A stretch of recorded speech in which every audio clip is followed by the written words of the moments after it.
Yeah, peace, everybody. Today, I want to discuss international politics as it relates to U.S. citizens and citizens of the Chinese Communist Party and how they relate to the businesses and how it relates to the success of the people. So in China, all of the money made from corporations is distributed directly to the people. You know, that's how the people are flourishing in China. I read an article by the year 2022, over 75% of the entire urban population of China will be in the middle class, meaning they got money. And how America deals with them for the past 20 years up until Trump became president.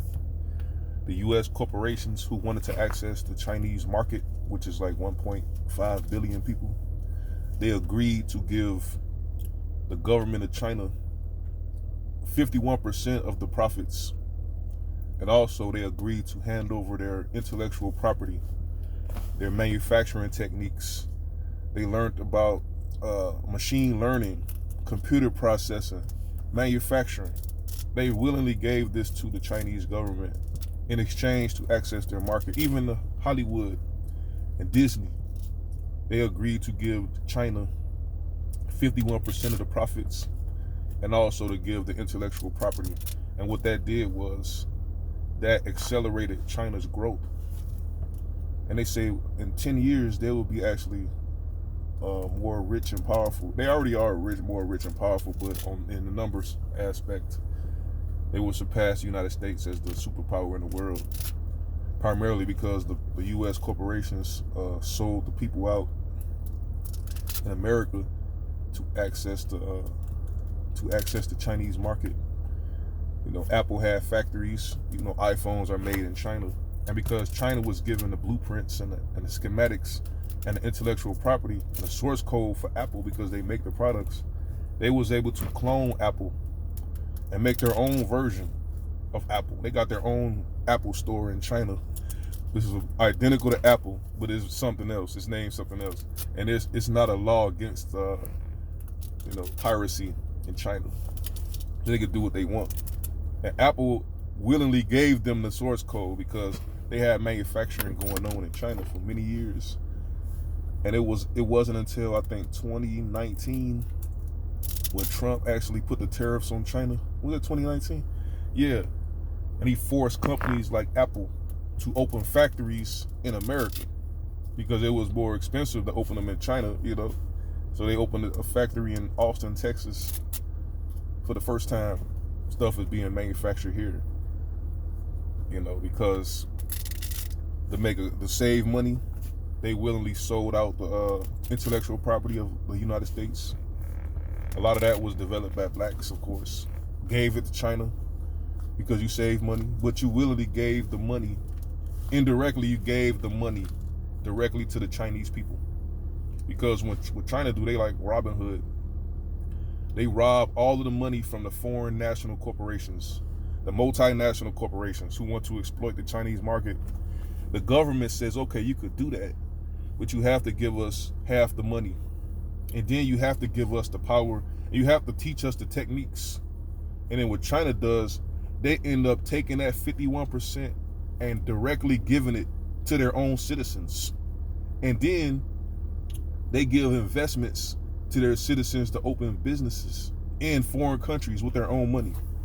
Now, the reason I'm bringing this up is the same United States Congress who passed these laws, you know, allowing the United States corporations, like they had NAFTA, all these international trade deals, which gave United States corporations access to slave labor, like Walmart, but they sacrificed the people working in these corporations in America. These factories and these jobs were given to people in India. Like right now, T-Mobile is primarily located in the Philippines and in Spain.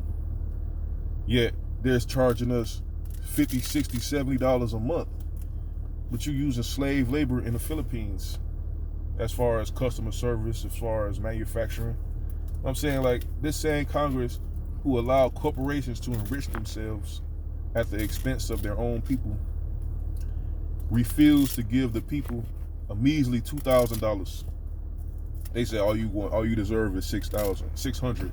But China has been getting money directly from the United States corporations and the United States government for 20 years, and they've been directly giving this money to their people without a pandemic.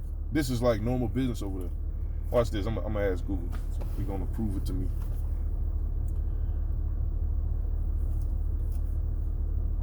What is the total number of middle class population in China? Roughly 707 million. On the website chinapower.csis.org, they say, based on Pew's income band classification, China's middle class has been among the fastest growing in the world, swelling from 39.1 million people in 2000 to roughly 707 million in 2018. In 18 years, their middle class have not only doubled, it went up by 20 times. You know, and their middle class is bigger than twice the U.S. population, just their middle class. And this is primarily due to the United States corporations, United States government allowing the corporations to give half of the resources, half of the profits to the Chinese government, and the government then directly distributes the money to the people. But in America, because we had the New Deal, because of the Great Depression, with Franklin Roosevelt, he was a national socialist, and they created the New Deal to save the corporations from failure. And in a case of a massive failure of the economy, it was the responsibility of the government to bail out the corporations. And they did the FDIC. They also, what they did with the farm industry, they totally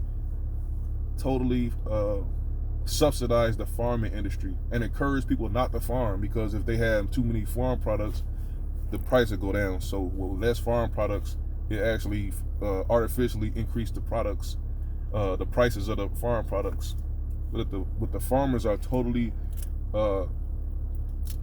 subsidized by the government because of the New Deal. And also, the government gives money directly to the corporations in a scheme saying, okay, when they give the money to the corporations then distribute the money to the people by giving them jobs, the corporate welfare. But in China, the government give the money to the people, and the people create the jobs. It's the reverse. Like why would they give money to a corporation, and the corporation could be an oligarchy and just steal all the money and don't give anything to the people, like in America?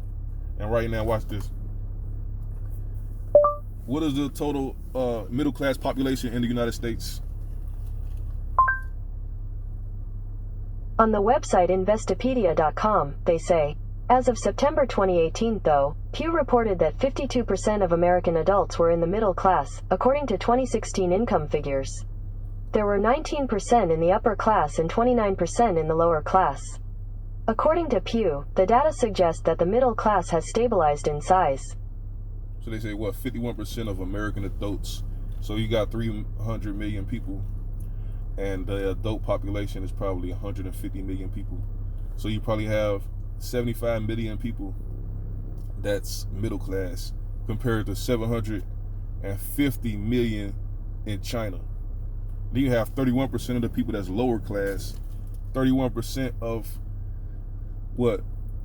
300 million is 100 million. And you say 31% of the adult population, because the children, they get whatever the family, whatever the mother and father is. If they're poor, the children are poor.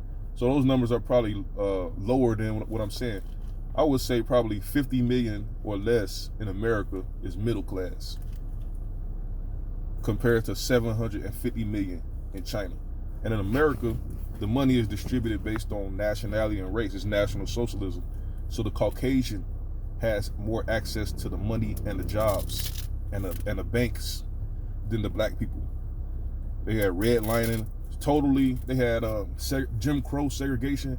It was blatant Nuremberg laws, blatant black code segregation, directly and blatantly preventing the so-called black people from achieving economic success. And then when the blacks were separated and achieved their own economic success without the government, what they do? They come and destroy our cities, bomb our cities, like Tulsa, and Philadelphia, and what else? In Florida, Chicago. They try to do it in Chicago. Try to burn down Bronzeville in 1919, the race riots.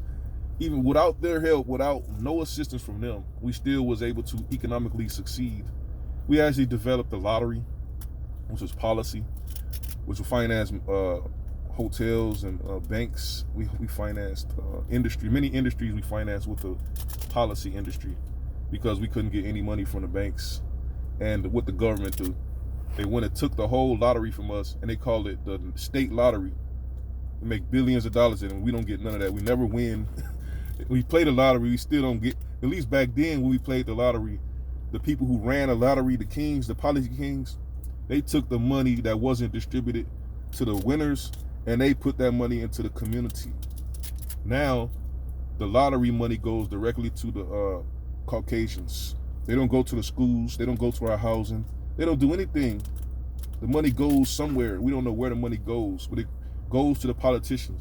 But in China, the citizens get the money, directly get the money. And the citizens are flourishing.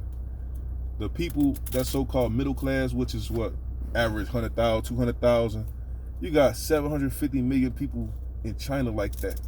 Not including the upper class and the lower class, but the upper and lower class is a minority population. Over here, the lower class is the majority population. The lower middle class, the middle class, upper middle class. You got the upper so-called 1-2% people who has all the money. And these people run the corporations who go to China and give the Chinese government 51% of the profits. And yet in America, they are protesting about giving the so-called U.S. American people $2,000.